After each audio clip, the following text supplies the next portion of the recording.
Hello. Hello. Hi. I don't know why these are here. This is good though. Hi. Yeah, good. Where do I? No, not using that. This is a whole new setup. We're actually in this room for Triple Exhibition last year at PAX. If anyone was here, congrats. If you weren't, too bad next time. My name's Louie Roots. I can't see the screen, but I imagine it's the same as this screen, so I'm just going to point roughly. I run a space in Smith Street called Bar SK. If you're here, you probably know about it. If you don't, then it's up there. We're a small bar that shows a rotating exhibition of video games. We usually focus on, it says trash art video games. It's sort of like smaller scale stuff, things that are a bit more experimental. These things tend to be more accessible, more easy to sort of pass from people who don't consider themselves a gamer, which is, funnily enough, most of people. Even people who do play video games don't necessarily want to identify or get into that stuff. Windows Defender summary. Cool. Cheers, mate.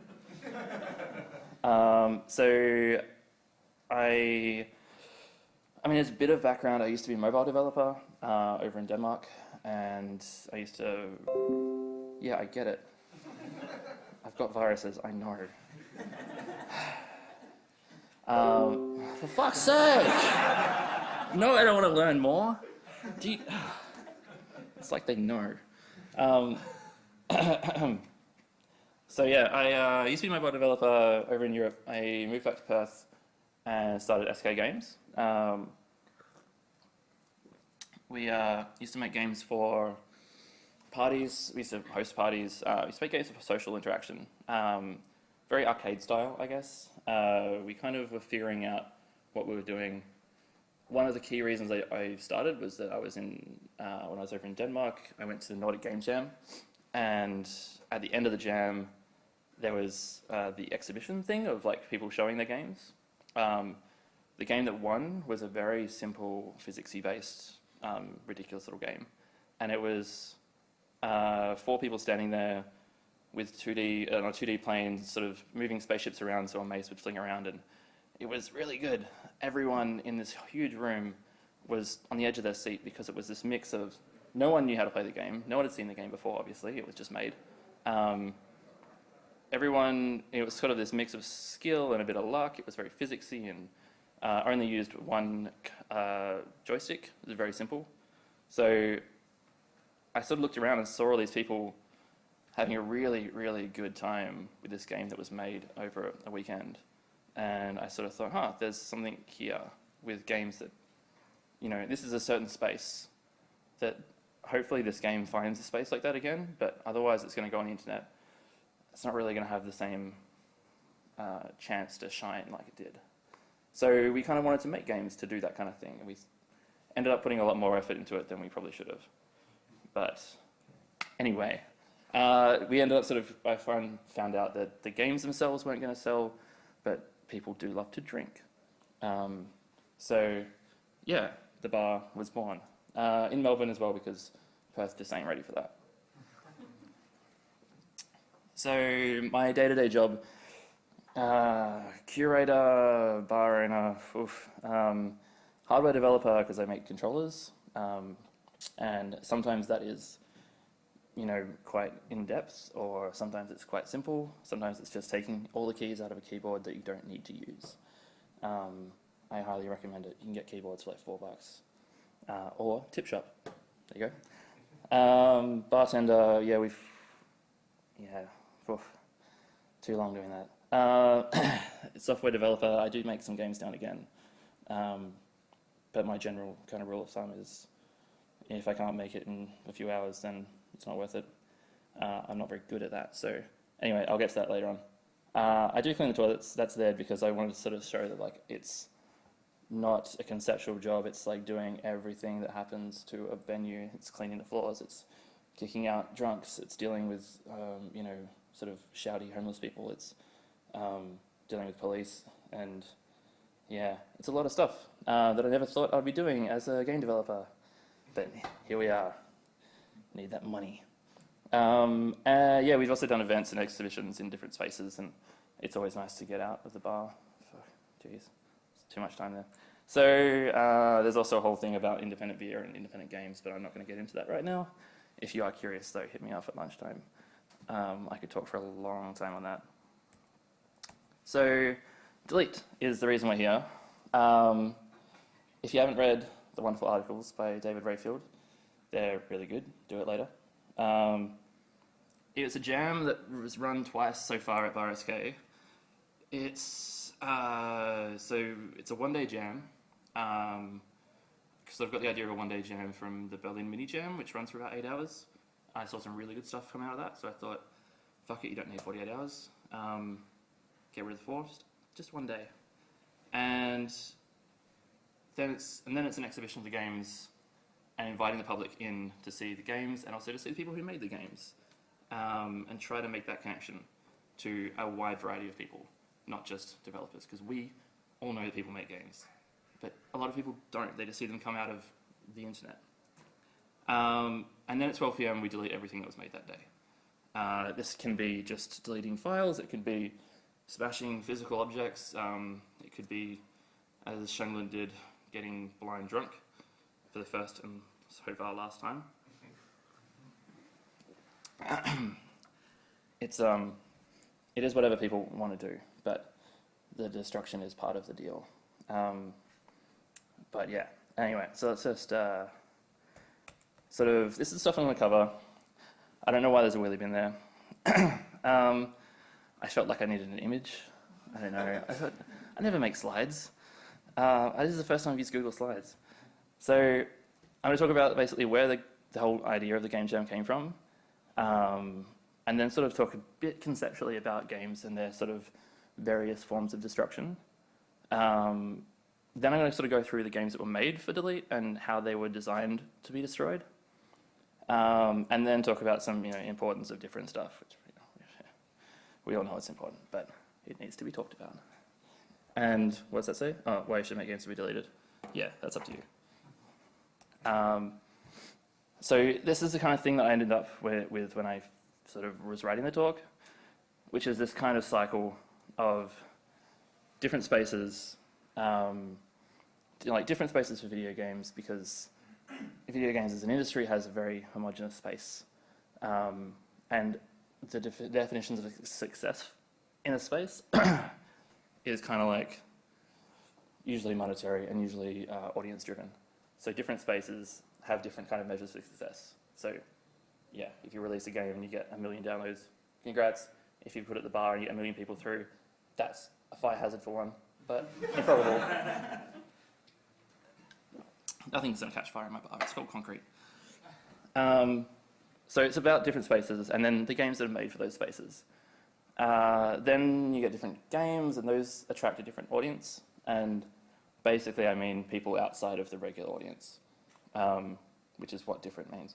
But like it's expanding the audience, expanding who is attracted to games and who sees games differently. Then you get, ideally, a better culture out of that, which is where I changed from being different to being better, because generally like a different culture is just going to add to the regular culture and it's going to add to the audience and add to the games and everything's going to get better. So if you don't make games better after this, then it's on you. So once upon a time, I drank small coffee because I've never been up this early. So this game I made once came out of getting a toothbrush on an aeroplane, and when I was flying into Denmark in 2015, I went around the globe looking for like anyone who was making money off the kind of games that I liked, and came back pretty empty-handed. But I was flying into Denmark because I used to live there and I wanted to see the crew, and they gave me the toothbrush on the plane. Luckily, I'd already packed a toothbrush in my 3-month trip, so I was sort of sitting there going, oh, what should I do with this toothbrush? And while I was there, I sort of put a little wire in it, and I went and got some air dry clay and made this little skull. And wired up each tooth so that it had a different sort of wire coming through it, and I could basically tell which tooth was being brushed by the little toothbrush. And then I was like, what the fuck do I do with this? Yeah, the amount of times that I asked myself that question. Yeah, but so I kept traveling, and I basically, like, I had to sort of, you know, could I make a, I don't even hate to use the term real game, but like I was trying to think of what I could make out of it. And I couldn't figure out kind of something that would make it, you know, a legitimate game, I guess, of what I thought was a legitimate game at the time. So then, you know, a couple of weeks later, I'm in Edinburgh, and I'm talking to these people who run, they're now called We Throw Switches. At the time, they were just some people who ran an event. And the event was called Games for Everyone. It was a lovely little sort of take over a bar, put a bunch of games around. They had like a live orchestra thing. It was like quite extravagant for such a dingy bar. But they had this sort of space. Like I went there in the morning to see the space, because I kind of wanted to see their setup and see how they ran events and everything. I was doing research and being a proper businessman and human being. But I got there in the morning. There was a little space tucked away, and they sort of said, oh, I had a little projector, and they said, oh, you can use this space if you want to show a game. I had a bunch of stuff from Australia that I really wanted to show, but the space was a bit like small, and I don't know, it didn't really feel right. I didn't feel comfortable showing someone else's game there because it wasn't the best space. So I was like, oh, but this space would be really cool for like a fun little toy, and I really want to get rid of this skull.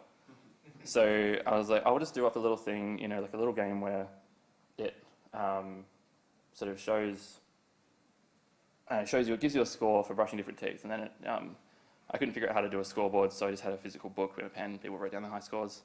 And as it started to go through the night and people got drunker and sort of brushed the teeth, all the clay started coming away and the teeth started falling in, people were sort of, oh no, it's breaking, and I was like, no, it's fine. Like, I don't want this. I have, everything's on my back. I'm like traveling, it's just a piece of shit. Actually, wait, there's a little, let's see if this works. Thank you, Internet. This is a little video of the controller, if it works. Hey, come on, little boy. The game I ended up making in Unity, this is a prototype in Game Maker, but I was, yeah. So it was really just a test if I could, you know, tell which tooth did what, and it, yeah, kind of worked. And now I have to go back to this thing. Down Chrome. So I made this game really quickly, and I said to people, it's cool, the skull is going to go away. People were kind of cool with that. They were only damaging it a little bit at a time. And then I started talking to people and saying, you know, and also the software is going away. It's all going to be deleted. And that's that. And people got really weird about it. Like, they were cool with the idea of getting rid of this physical object, but they kind of, I think I've got a slide about it, actually. Why should I should probably do that thing. Where's my mouse? Yes. People didn't like the idea of a digital thing being deleted, which kind of I guess comes from the whole it might be useful. And, you know, there's a lot of different sort of avenues of trying to figure out why people have that kind of gut reaction of don't delete it. And yeah, maybe it doesn't take up physical space, it's duplicate, blah, blah, blah, blah. It kind of comes down to hoarding as well. General, you know, humans like to hoard, and if we don't see a negative reason to, like, you know, it's not taking up any space, then we wouldn't get rid of it, because we're people who accumulate things, and the more things we have, generally, the better off we are. It's definitely on purpose that it's such a nerd hoard room, which is fine, I'm getting into that later. But it's that thing of collecting and accumulating that I think sort of was really interesting to me at the time. So when it came years later to sort of figure out, I kind of want to do a game jam, this whole idea of just getting rid of stuff at the end of it was really, it had the same kind of, clearing out the hoard, like clearing out all that clutter, feeling better about yourself at the end of it, ideally, a cleanse. But, oh wait, I've got this whole other bit to get through. Yeah, so this was a really wonderful comment on one of the delete articles. Young adults who haven't experienced personal loss yet. Once you lose someone, I'd imagine it wouldn't be quite so enamored with delete, because it's very similar to delete something as to kill a human. So it was, yeah, it was really interesting to read people's responses to this kind of stuff, because it is that kind of pointlessness and yeah, inability to grasp someone else's perspective, which I suppose the internet has trouble with sometimes. But games are deleted every day. So technology upgrades and older games aren't playable anymore. Patches get downloaded and, updates and everything gets downloaded and rewrites over your game and maybe changes it, and maybe the old version never comes back. Chrome updates and suddenly you can't play a bunch of web games, or eventually everyone's PlayStation will die. It's just going to happen. I mean, probably the Earth will explode before then, but it's fine. But games are very linked to technology, and technology is changing and erasing itself, and who knows what's going to happen there. Things are deleted in the same way that technology is. Actually, what was that saying? Oh yeah, this person, yeah, this person commented on the thing being like, yeah, oh no, stuff is being lost. Like they almost got the point, but they missed. Oh well. Games are contextual. So games are not necessarily about software. I mean, yeah, I guess you all know what a game is. I know, but I guess I'm trying to just sort of push out further into what games sort of encompass at the moment. Because games are played by humans, and humans have context, and they're physical beings, and they're tangible, and they're organic, and they're horrible. But yeah, some games can be contextual. This is the remnants of Bush Bash after it used to be such a good party game, and then it ended up on a farm, and now it's off somewhere else. But it's this, you can't just play things all the time. Things are deleted as things shift, as parties shift, as people move, as your mood shifts. For example, I can't play Overcooked because I spent a long time in a kitchen and it's very traumatic for me. When I play Overcooked, I'm right back there and I hate it so much. But that's me, and that's, Overcooked is inaccessible to me. And, that's just impossible for the devs to worry about, and it's fine. But the people, games can be sort of removed from your life as things change in your personal life. Yeah, maybe you find out the developer is a bit of a prick, and then you sort of can't really play that game anymore. There's all the different ways that games sort of enter and leave our lives. And they are transient. They're transient in a whole culture as not as just a specific human, but as a transient sort of, as a human culture.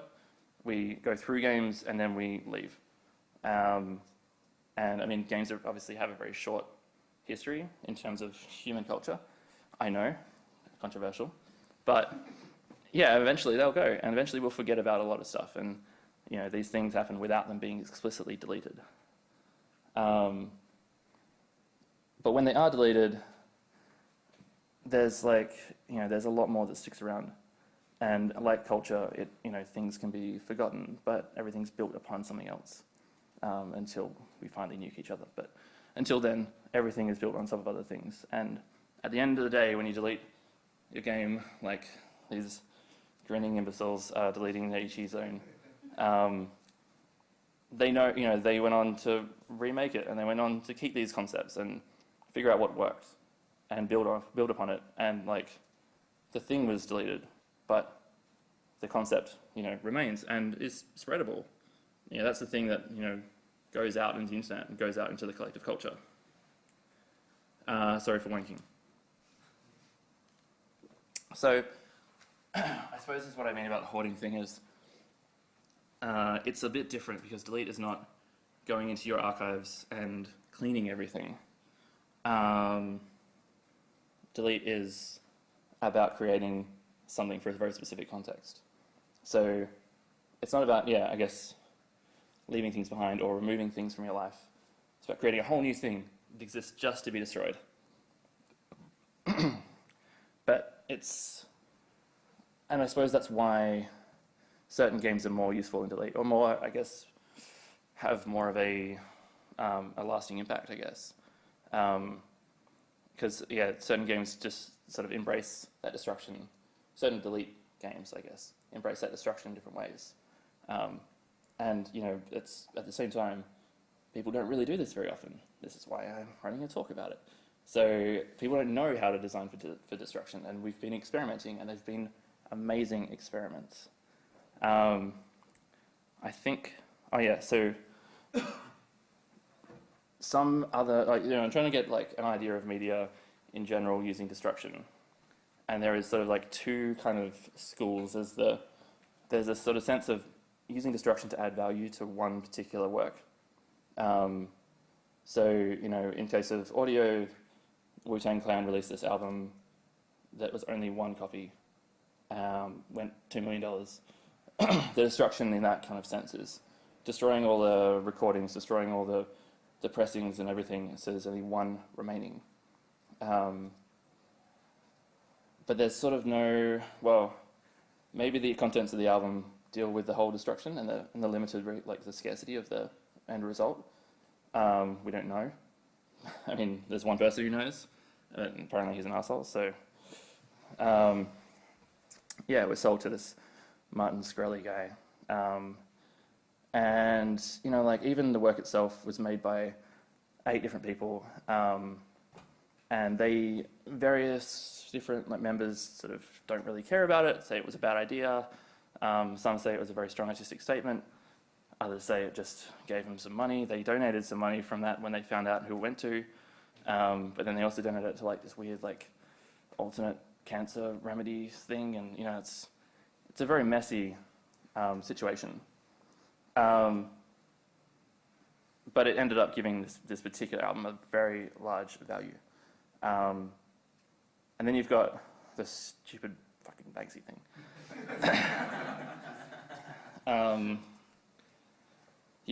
So, another stunt of apparently trying to shred this thing, apparently not being able to.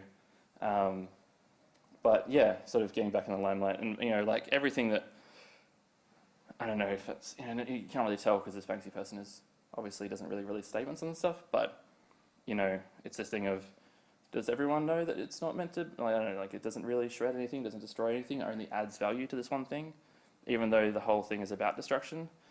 So, I mean, I think it's, I don't know, I'd rather people stop pretending to be Banksy, but it's very interesting of bringing this whole, it brings everything back into conversation of what happens if it's destroyed, what happens if it's not destroyed.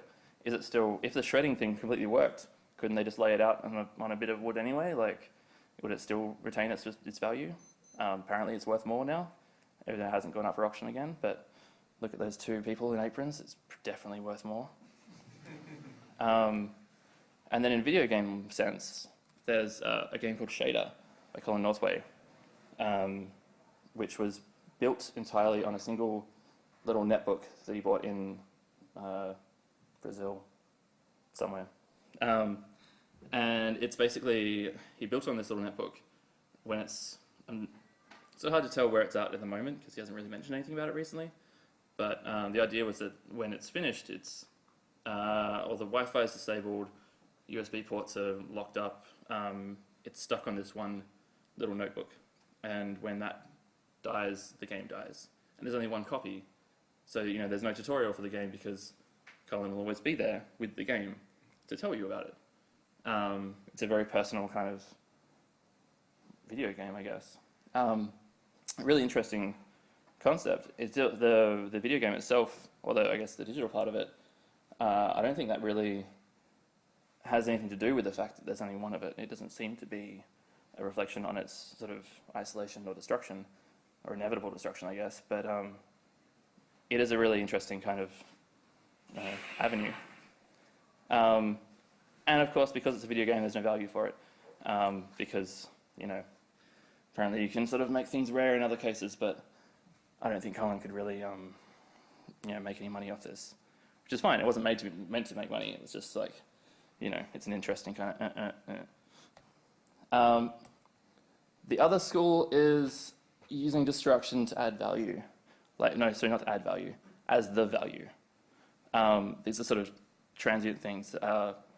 The value in them is the destruction.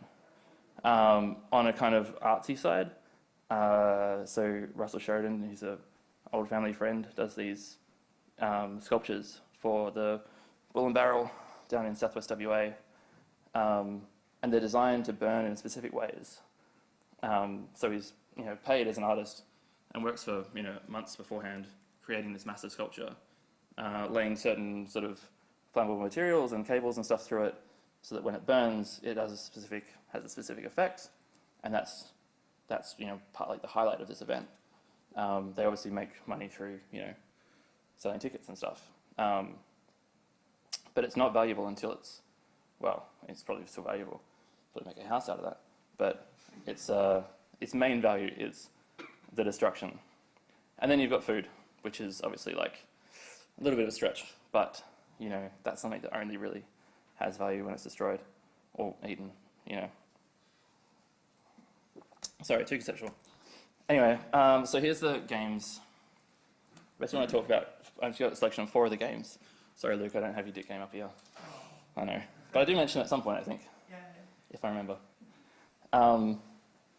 So Harrison Smith made Moon Golf, which was a really interesting, well, so the concept is very much the mobile game desert golfing, except on the moon. So different gravity kind of thing. However, it was, so he created an 8-level version, so there's 8 holes, and when the ball goes in the last hole, the game, the folder, and everything is deleted permanently. So not to the recycle bin, but completely. Very hard to test. It took him all night, basically. Like, he didn't do the whole, only 8 hours. But then again, he didn't get there till late. Anyway, so about 11:30, he sort of said he was ready, and we put this game up. And we all sat around and, like, played a hole each, and Harrison played the last hole, and then the whole thing went. And it was, I suppose the secondary concept is basically desert golfing is this kind of infinite golf game. I mean, maybe it's not actually infinite. I know it's not infinite. It doesn't matter. Conceptually infinite golf game. So having this idea of a very limited golf game, it's like there's only 8. And if you complete a hole, that's 1/8 of its life that you're taking away. It made playing it very tense. It was very difficult to play. It was great. You know, everyone was hanging on it, sort of thing. It's there was no kind of issues of, you know, if you missed the hole, it doesn't matter or anything. But it was just the fact that every time it went in that hole, it was one step closer to, you know. And it was really, yeah, like having Harrison complete the last hole and having the whole thing go was, yeah, something I had not really experienced that much in video games. Incredibly tense, but wonderful as well. Everyone cheered, everyone drank, it was great. That's how you get money. The eCheese zone is a very peculiar example, because it's still around technically, kind of, not really. The original was made by James and Joe Cox. The idea is that there's a loading screen that goes for about an hour, and eventually, as the timer runs down, you get into the game, and there are certain rules. It's like a sort of fake desktop. So there's a little rule thing, and if you kind of close the little box of rules, it kicks you back to the loading screen, because one of the rules is don't close any windows. So you go, so the next time the loading screen comes back and you go in and you minimize that and you click on like a mini game. There was 3 different mini games and a 4th one that was locked. Once you completed the 3 mini games, you could eventually play the 4th one. And every time you completed a mini game, the loading screen time went down. No one ever played the 4th one. Yeah, the game, obviously, like, the game was deleted, and they remade a very similar. They remade the same sort of thing for that party at GDC, and now they use it as an event game. But no one knows if that original 4th mini game. I mean, no one saw it. It was, it could have been anything. It could have been remade completely the same, or it could have been completely different. We'll never know. They might tell us, but I wouldn't believe them. The mechanic of this kind of timer and getting people, I don't know, it was just like, as every time the timer counted down to 0, it was New Year's Eve. It was people just, like watching it and getting closer and closer, and the pressure of someone sitting there playing it was just like, yeah, I would not have done that. One of the mini games was a very simple skating game, just the character moving left to right. Click the button to make him jump over twisties. They got twisties and cheezels confused and conflated. They're Americans, it's fine. And Ian McClarty is doing this. It's so simple, but everyone is just so tense. And every time he got even close to hitting the wrong twisty, just people were just, whoa. And people would walk past on the street and look into a window. It was right at the front of the bar. And everyone's just like, fucking. And there's this little character just jumping over twisties, and everyone's just like, Jesus Christ, and oh my God. And I was like, oh. I mean, it's mystery, it's fine. But it was, superb, really interesting. And that kind of, artificial scarcity and that kind of very the physicality of that game was what they kind of latched onto. And they recreated it to play it Amaze and play it Indiecade. And they've never really pushed the game technologically further, or software further, because as it wasn't a game they made in 8 hours. But they don't spend time thinking about, can we add 3D models? Can we change the flow? Can we do this? Can we do this? They think about it conceptually. And what if we had something at Indiecade that they had to then, people had to play that, find out this bit of information, give that to someone at Amaze, and, they think about it in a very conceptual way and see if they can add that stuff.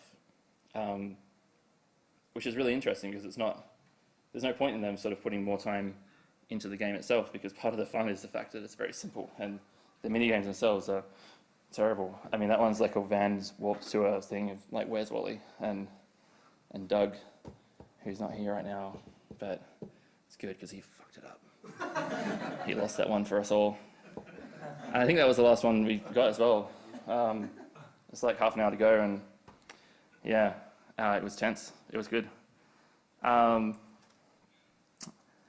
one of the really cool things about Delete as well has been, we choose the teams as in people apply to be part of it. I haven't actually had to refuse anyone yet. It's just that thing where not a lot of people want to do that. So I sort of just let anyone come in, do their thing.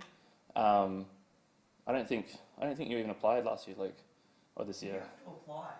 Yeah. So Luke just came in and wanted to do some stuff, and I was like, yeah, cool, man, set up. Basically, the interesting thing is that we don't really choose, but we end up with a very good selection of, physical and digital games. The first year, there was a little set of sculptures that played music that were very fun to smash. This year was a horse god, which was a big sculpture that you basically went up to. You wrote a secret on a bit of paper, and then you folded it up and put it in the horse god's mouth. And you didn't really know what was going to happen, but that was what you were told to do.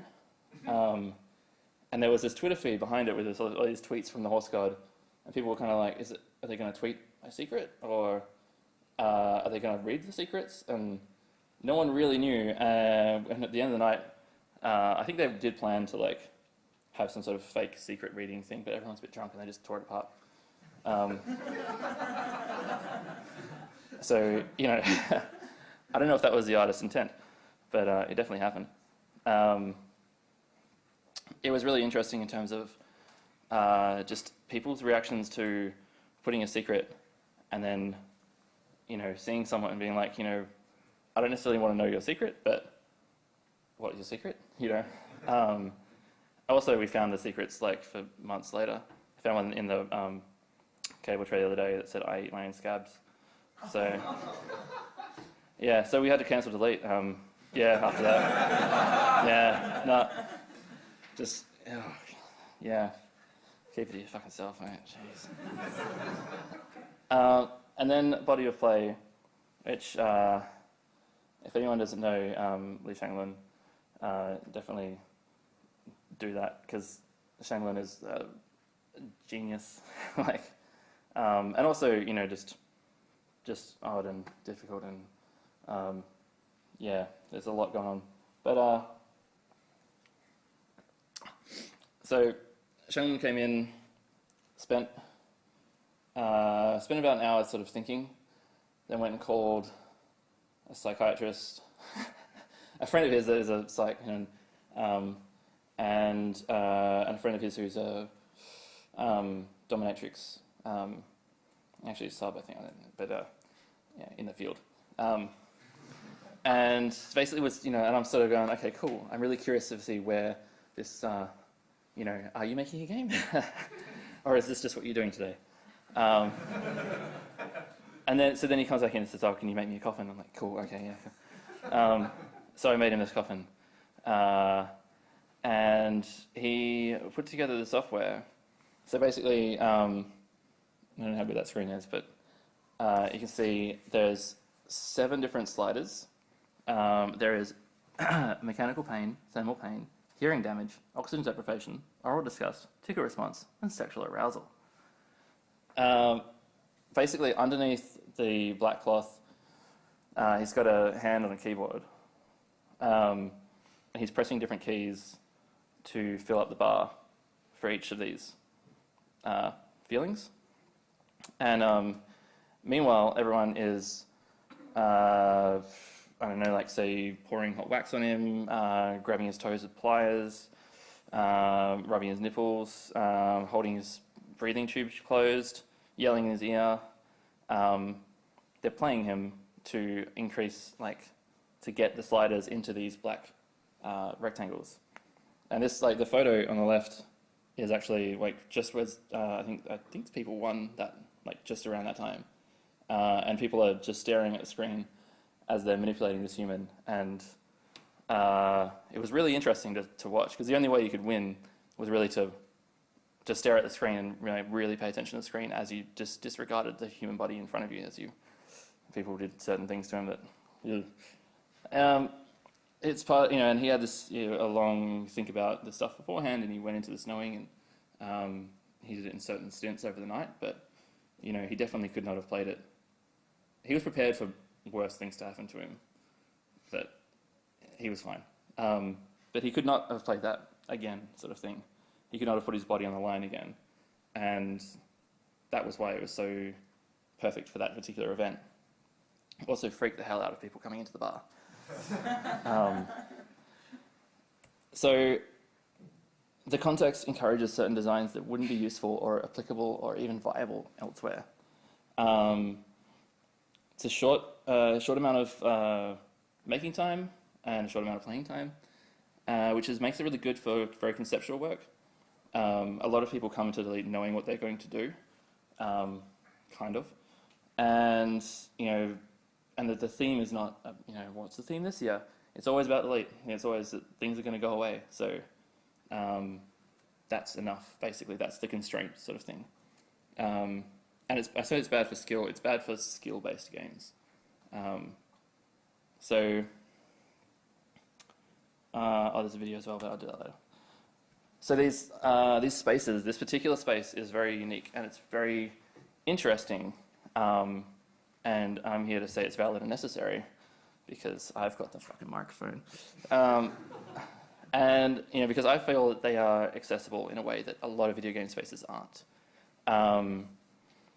They're accessible for people who don't know much about video games, who don't see video games as a human and relatable thing, and people who just are walking past, people who know about the event, people who are friends with people who make games. It's a very kind of relatable and human setting because you can see this very janky, fragile game, and you can see the problems with it, and all those faults are reflected in the human who made it, or the humans. And I feel that this kind of relatability at the moment is very valid or very necessary in video games, more so than other mediums. So this is where I get rude. Regular game jams usually have this kind of. I'm going with the kind of global game jam model, which has been replicated a lot of times. 48 hours. People are there at the site 24 hours a day. There's kind of a digital or a board game. It's kind of not really anything more than that. Of course, there's exceptions, but fuck it. There's also that's the kind of regular game jam model. There's other like online examples. I've got an image of Decade Jam because that's being made by James and Joe Cox, and it's pretty good. 10 years to submit a game. So there's going to be Party 2020 or 2019 New Year's Eve. We'll do a launch at SK, so if anyone wants to start jamming, see you on New Year's Eve next year. I find these kind of, online stuff aside, I find the regular video game jam kind of inaccessible. I feel like teams focus on, real games. So, Luke's a good example of, ideally it was meant to be more anonymous, but hey Luke. Luke had mentioned at the time that he was making his very phallic-centric AR game, that he didn't want to make a game about silly dicks at Global Game Jam because because it's a very professional kind of environment. People are there people network, people talk, people make real games, people are showing their skills. And of course, you don't have to. Of course you can go there and you can make silly dicks, but it's not the environment that really encourages that. I'm glad I could encourage silly dicks. And it's also inaccessible to people who are not developers, or a developer adjacent, for example.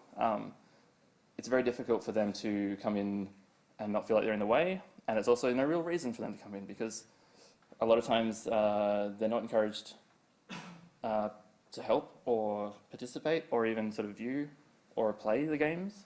It's just not really something that's commonly addressed. And then there's this whole thing of crunch culture being very rife at games, and this kind of, the Red Dead Redemption thing that's very relevant at the moment, which was this kind of, okay, it's not necessary, you can go home whenever you want, but if you go home, you'll be fucking fired. So, it's that pressure thing of hey, it's fine, but the culture is not fine, and the pressure that's put on people to work all night, to only work for a whole weekend is kind of difficult for me to grasp.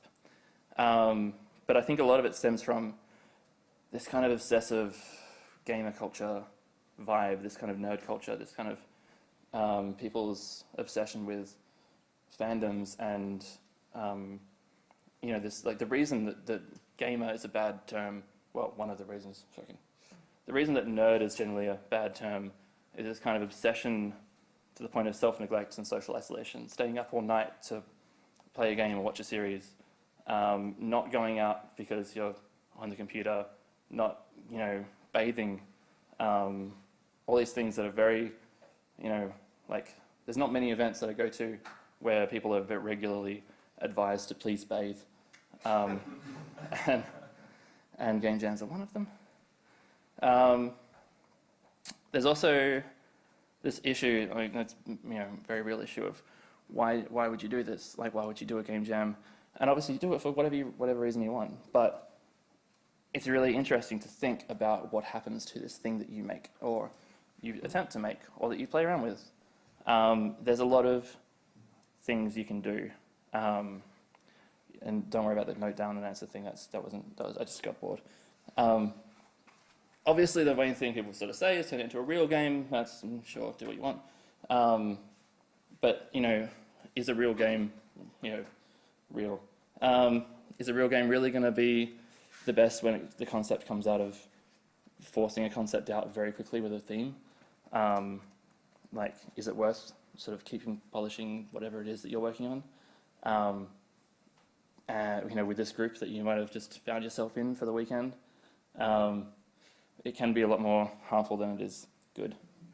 But there's lots of other things you can do to display these games, and if you think about it when you're making these games, you can basically design for that, and you can still hit the same things you wanted to do with your game, but you can sort of go, well, there's a house party coming up, or we're all going to sort of show it off we used to show off the games from Game Jam, from Global Game Jam at Perth Fringe. That was really fun.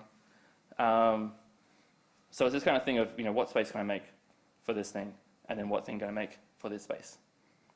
Because you can go onto the Global Game Jam website and download any game out of the 8,606 games that were made this year. So if you know exactly which game you want to make or download, cool. But otherwise, they're just being stored on a server. It's expensive somewhere. Making the context obviously isn't easy, mate. Choosing a format and an audience is very difficult.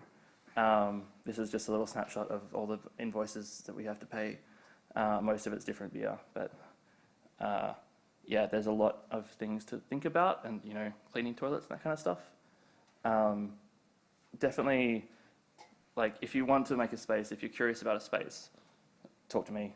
You don't have to, but I am available to run ideas past and everything, and I would, love to help if I can. But I'm running out of time. So, yes, the context is really interesting because it will ideally help you shape the game and cut off a bunch of design decisions. And if you're doing this sort of thing as conceptual focused, which I obviously prefer, then you can sort of sit back and think of the concept you want to arrive at, the reason why you're arriving there, and the quickest, easiest way to see if that works.